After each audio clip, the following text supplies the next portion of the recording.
నమస్కారం.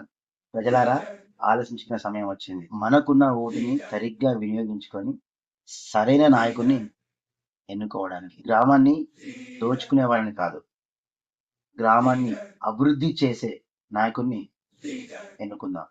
గ్రామంలోనే ఉండి ప్రజా సమస్యలని పరిష్కరించి నిధులను దుర్వినియోగం చేయకుండా కుల మతాలకి అతీతంగా ఎల్లవేళలా ఒక బిడ్డగా, ఒక అన్నగా గ్రామ సమస్యల్ని తన బాధ్యతగా అని భావించి ఎలాంటి పక్షపాతం లేని నాయకుణ్ణి మనం ఎన్నుకుందాం.